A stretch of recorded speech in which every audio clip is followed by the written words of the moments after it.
بسم اللہ الرحمن الرحیم۔ اللہ تعالیٰ اپنے بندے اور اپنی مخلوق کے اوپر 70 ماؤں سے بھی زیادہ مہربان ہے، اور اپنی ذرا سی توجہ کے اوپر اور ہماری ذرا سی خیال کے بنا پر عمر بھر کے تمام گناہوں کو معاف کر دیتے ہیں۔ رحمت یہ چاہتی ہے کہ اپنی زبان سے کہہ دے گناہ گار کی تقصیر ہو گئی، یعنی جب گناہ گار یہ کہتا ہے کہ اللہ گناہ ہو گیا ہے تو اللہ تبارک و تعالیٰ عمر بھر کی اس کے گناہوں کو معاف فرما دیتے ہیں۔ توبہ اور استغفار کرنے پر، اپنے گناہوں کو اللہ سے معاف کرانے پر، اپنے گناہوں پر نادم و شرمندہ ہونے پر اللہ اتنا خوش ہوتا ہے کہ اس کی عمر بھر کے تمام گناہوں کو معاف فرما دیتا ہے۔ اس کی مثال پیارے آقا صلی اللہ علیہ وسلم نے فرمایا کہ آپ فرض کیجئے کہ ایک آدمی ریگستان کا سفر کر رہا ہے، اس کے پاس ایک اونٹ ہے، اس کے اوپر وہ سوار ہے، اس اونٹ کے اوپر اس کا کھانا پینا اور آب و دانہ سب ہے، سارا اس کی ضرورت کے سامان اس اونٹ پر لدا ہوا ہے اور اس کے اوپر وہ سوار ہوتا ہے۔ جس طریقے سے سمندر میں تا حد نگاہ پانی ہی پانی نظر آتا ہے، جدھر دیکھو ادھر پانی نظر آتا ہے، چاروں سمت میں پانی ہی پانی نظر آتا ہے۔ جہاز کے اوپر لوگ سفر کرتے ہیں تو ان کا جہاز سمندر کے اندر ایک چیونٹی کے مانند معلوم ہوتا ہے، ایک چیونٹی کے برابر معلوم ہوتا ہے کہ کب ڈوب جائے کب غرق ہو جائے پتہ نہیں، اس کا کوئی وہم اور گمان بھی نہیں کر سکتا۔ تو جس طریقے سے سمندر میں پانی ہی پانی نظر آتا ہے، اسی طریقے سے ریگستان میں ریگ ہی ریگ نظر آتی ہے۔ تا حد نگاہ کوئی درخت نظر نہیں آتا، پانی کا کوئی چشمہ نظر نہیں آتا، یہاں سے وہاں تک بالو ہی بالو نظر آتی ہے۔ تو اس ریگستان کے اندر جو پھیلا ہوا ہے،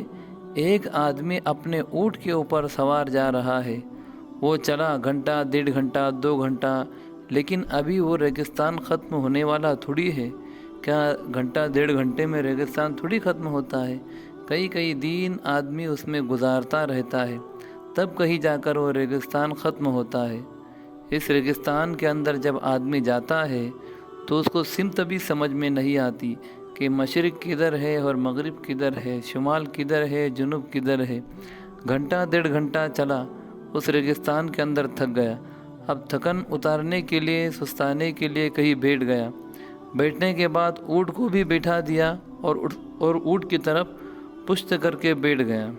اب تھکا ہوا تھا، نیند آ گئی تو سو گیا۔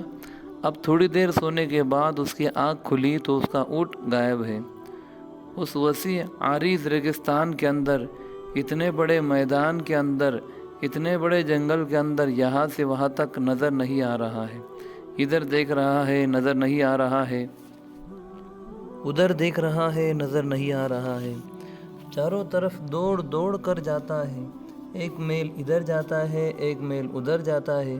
لیکن اس کے اونٹ کا کہیں پتہ نہیں چلتا۔ اب وہ سمجھ جاتا ہے اس لک و دک صحرا میں میرے لیے موت کے علاوہ کوئی چارہ نہیں، تو دوڑ بھاگ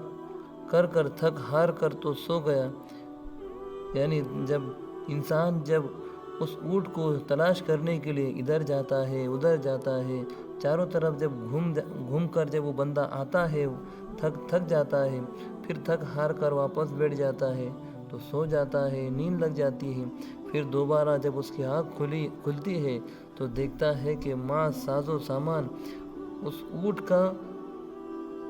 اونٹ کو دیکھتا ہے کہ وہ اونٹ اس کے سامنے حاضر ہے۔ اب بتاؤ اس کو کتنی خوشی ہوگی کہ میرا اونٹ مجھ کو واپس مل گیا، میرا ساز و سامان مجھ کو واپس مل گیا، مجھ کو جینے کی تمنا میری جینے کی تمنا پھر سے جاگ اٹھی، میری جینے کی تمنا پھر سے جاگ اٹھی۔ حدیث کے اندر آتا ہے کہ اس کو اتنی خوشی ہوتی ہے کہ الفاظ بھی اس کے منہ سے غلط نکلتے ہیں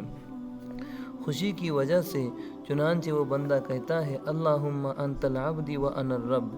کہ اللہ تو بندہ ہے اور میں تیرا پروردگار ہوں۔ حالانکہ اس کو یہ کہنا چاہیے تھا اللہم انت الرب، واقعی تو پروردگار ہے، تو اپنے بندوں کا خیال کرتا ہے، ان کے جان و مال کی حفاظت کرتا ہے، تو رب ہے اور میں تیرا بندہ ہوں، لیکن بجائے اس کے وہ کہے انت الرب وانا العبد، وہ کہتا ہے انت العبد وانا الرب، تو بندہ ہے اور میں تیرا پروردگار ہوں۔ خوشی اتنی ہوتی ہے کہ الفاظ منہ سے الگ نکلتے ہیں، کس قدر خوشی ہوتی ہے۔ حضور نبی کریم صلی اللہ علیہ وسلم نے فرمایا، جب بندہ اللہ تبارک و تعالیٰ سے معافی مانگتا ہے تو اللہ بھی اپنے بندے سے ایسے ہی خوش ہوتا ہے، اور ہم جو یہاں آئے ہیں اللہ تعالیٰ سے مانگنے کے لیے آئے ہیں، اللہ سے مانگنے میں شرط یہ ہے کہ جو چیزیں ہم مانگیں اس کے اندر اضطراب ہونا چاہیے، دعا کے اندر تڑپ ہونی چاہیے، پریشانی اور اپنے حاجت کا اظہار ہونا چاہیے۔ جب کوئی آدمی صحیح معنوں میں اللہ سے کوئی چیز مانگتا ہے تو اللہ تعالیٰ اس کو وہ چیز دے دیتے ہیں۔ لہذا تمام لوگ توبہ و استغفار کریں، آپسی کوئی رنجش ہو، کوئی جھگڑا ہو تو اس کو ختم کر دیں، اور سب کا حق جو ہے ادا کرنے والے ہم بن جائیں، تو اللہ تبارک و تعالیٰ جو ہے ہماری مدد بھی ضرور فرمائیں گا۔ اور ہم نے جو گناہ کیے ہیں اس کے اوپر ہم نادم اور شرمندہ ہو کہ اللہ ہم سے بہت بڑے بڑے گناہ ہوئے، رات کے اندھیرے میں، دین کی اجالے میں، کبھی تنہائی میں، کبھی بھیڑ میں، اے اللہ کبھی ہم سے جو ہے نمازوں کے اندر سستی ہو گئی، کبھی نماز پڑھا تو کبھی نہیں پڑھا، تو اللہ تبارک و تعالیٰ سے ہم معافی مانگے۔ اللہ تبارک و تعالیٰ 70 ماؤں سے بھی زیادہ محبت کرنے والا ہے، اور اللہ کی ذات سے امید ہے کہ اللہ تبارک و تعالیٰ جو ہے ہمارے گناہوں کو معاف فرما کر ہمیں جو ہے نیک بندوں کے اندر شمار فرمائے گا۔ اللہ تبارک و تعالیٰ سے دعا ہے کہ اللہ ہم کو جو ہے صحیح راستے پر چلنے کی توفیق عطا فرمائے۔ وآخر دعوانا الحمد للہ رب العالمین۔